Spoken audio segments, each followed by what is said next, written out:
Thanks very much for staying with us. Time now for Eye on Africa with me, Georgia Calvin-Smith.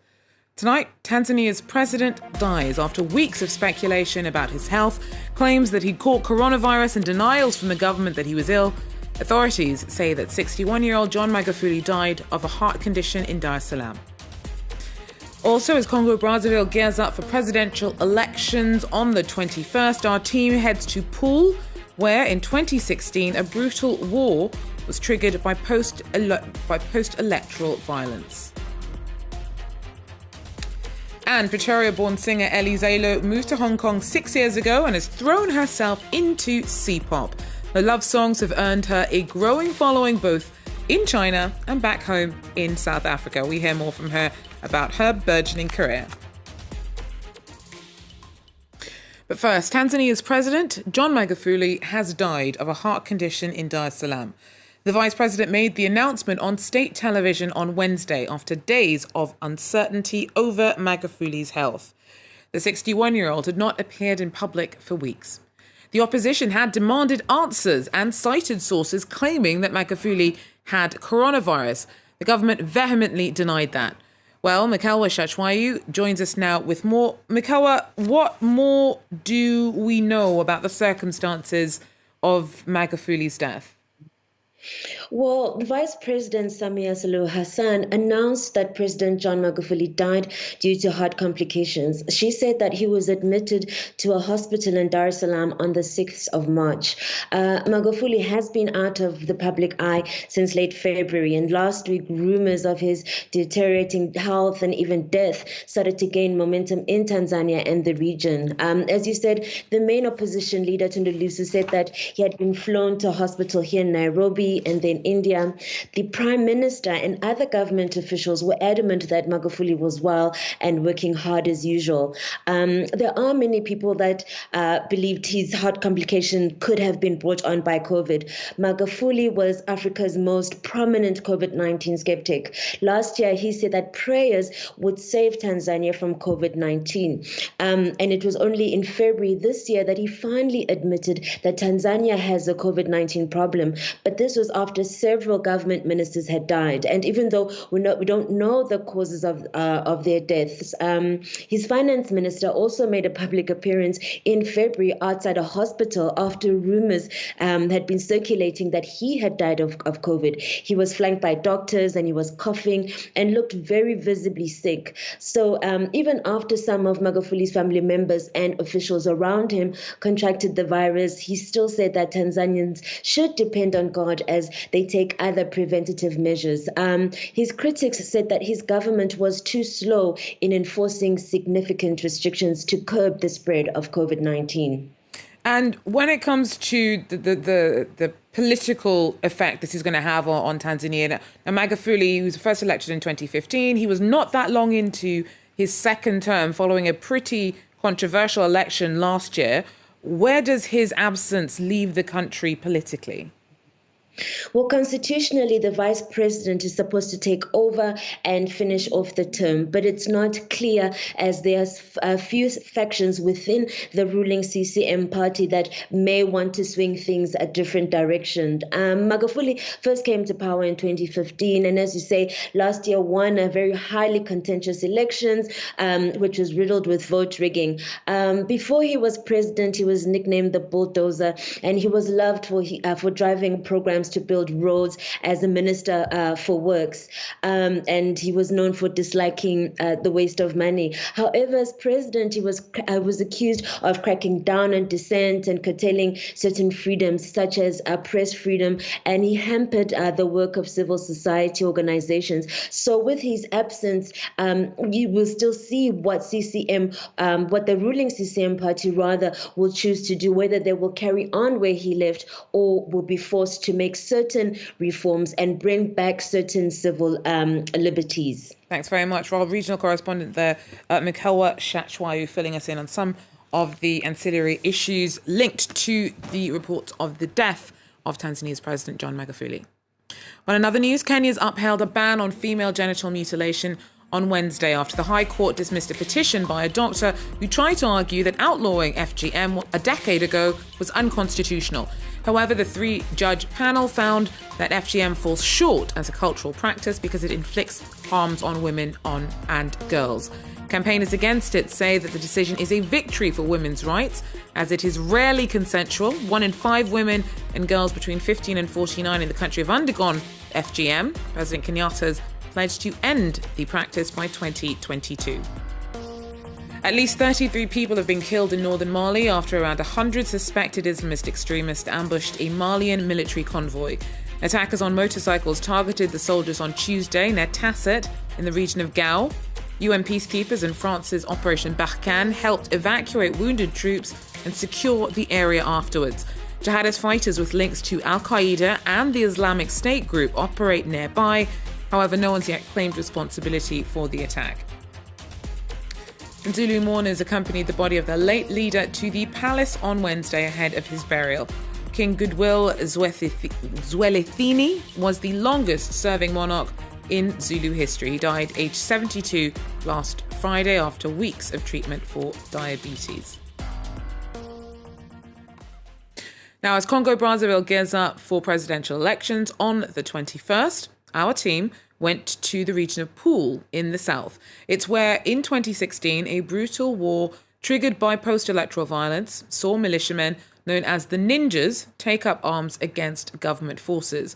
A ceasefire was signed in December 2017, but the wounds remain raw.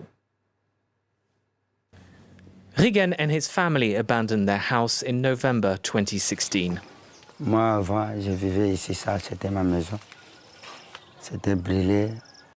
The Pool region where they lived was then the site of a brutal war between government forces and armed militia. Nicknamed the Ninjas, they opposed the re-election of President Denis Sassou Nguesso. Ils commencent à tirer. Au village là-bas, papa. Il y avait seulement un sac des habits des enfants et des pantalons de moi. On a allé à pied là-bas. Like most of the 138,000 people displaced by the conflict, Rigen returned to his native land a year later, just before a ceasefire was brought in.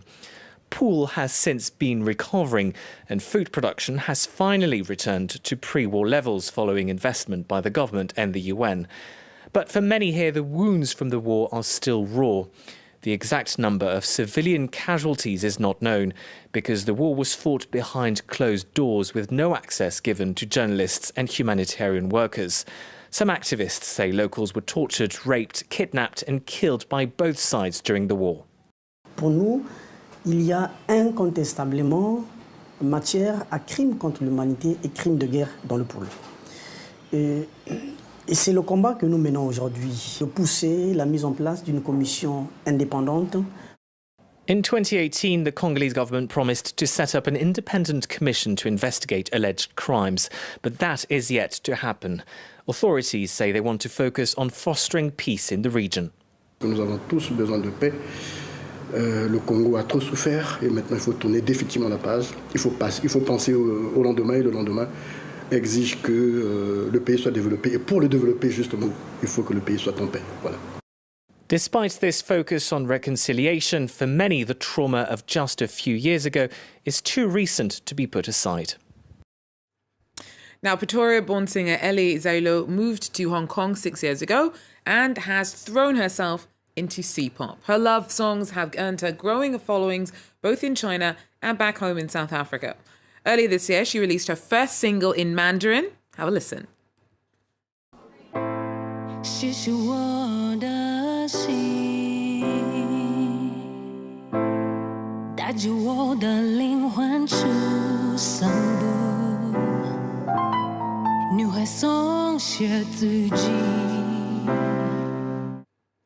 So that's called Stories About Love. And earlier I asked Ellie what got her into singing in Mandarin.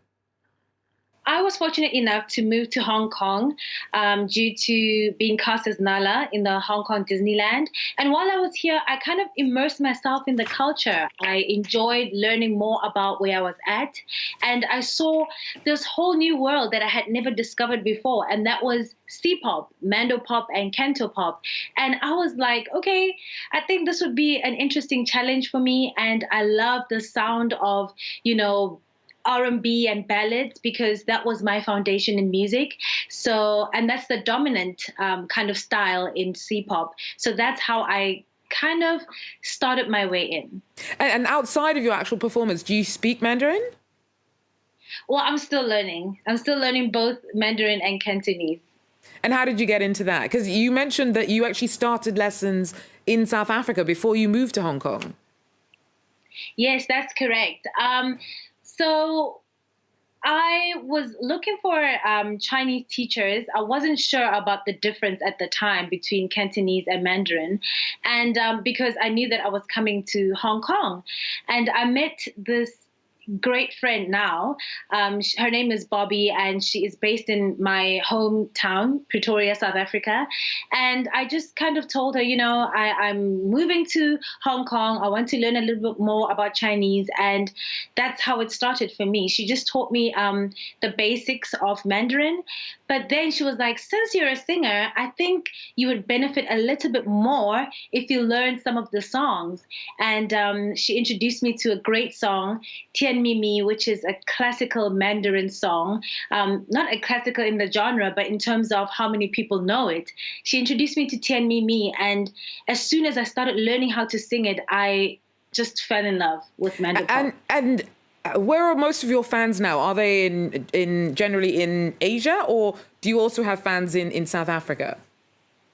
Well, I have most of my fans, supporters are based in South Africa because I started doing movies earlier on in my career in South Africa. And so a lot of the following stemmed from there.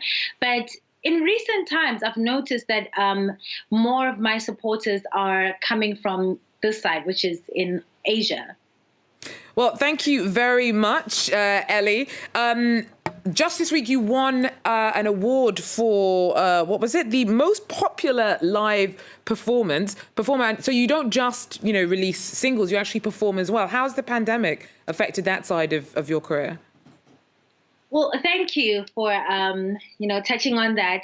Well, with the award, actually, I am more alive and comfortable on stage, you know, more than the studio. I think every musician kind of has a preference in that regard, but mine has always been the stage. I'm comfortable being live, being interactive, talking to the audience. That is where I'm most at home. So that award really meant a lot to me. With the pandemic, things have been quite hectic, tough. But we are all hopeful in Hong Kong that, you know, things will open up again soon. It seems to be headed in that direction a little bit. But yeah, last year was very grueling, I think, for the whole world. So I'm really hopeful about 2021. Well, that's Ellie Zolo there speaking to me a little early on. That is, though, all the time we have for Eye on Africa. Remember, you can actually download Ellie's singles from the usual online stores. We're going to have to leave it there for now, though. Join us again if you can.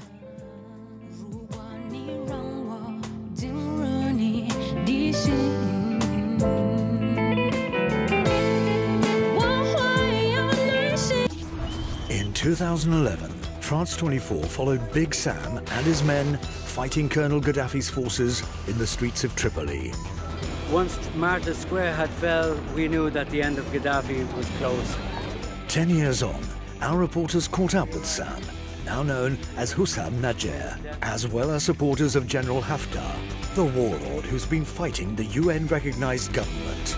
Gaddafi may now be just a memory, but Libya remains deeply divided. Revisited, presented by Stuart Norval on France 24 and France24.com.